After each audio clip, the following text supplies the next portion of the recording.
The Wisconsin Department of Transportation's proposal to widen the I-94 corridor to 8 lanes faced a lot of backlash at a public hearing this afternoon.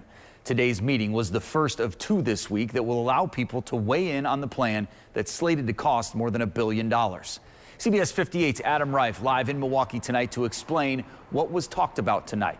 Milwaukee, Adam?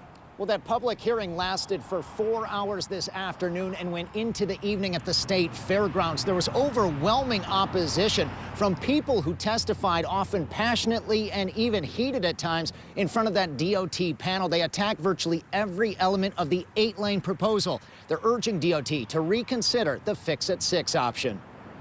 Go back to the drawing board because this ain't it. Simply put, it's bad for the people who live in the neighborhoods. For several hours, people lined up at the lectern to sound off on the Department of Transportation's proposed expansion of the I-94 corridor. Yeah, it's our decision, but certainly, what the public is saying is it weighs heavily on us. It's affected, how we've gotten to this point. It's affected the design.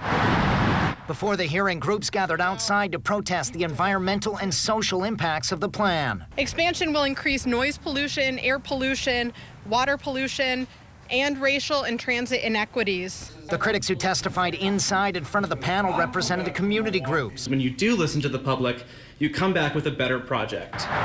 Local governments. This expansion is overpriced, uncalled for, and unnecessary. And impacted neighborhoods. Only 2 people spoke in favor of the 8-lane proposal. A representative of the Waukesha County business community was one. She called the current corridor outdated, congested, and unsafe. The drag on the economy gets worse with each passing year, and millions of motorists are inconvenienced and put at risk. Outside of the public hearing session, there were dozens of signboards and WisDOT employees ready to answer questions about the project. This map, for instance, shows the potential effect on the historic and cultural resources like Cavalry Cemetery and the historic districts.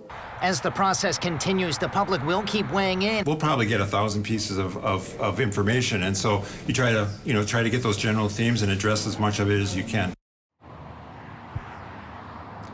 Now, if DOT eventually goes through with this 8-lane proposal, it's scheduled to be completed in 2029, so there's still a long way to go. The next step is another public hearing session. It's happening this Wednesday from 4 to 7 at Marquette University High School. Live in Milwaukee, Adam Reif, CBS 58 News.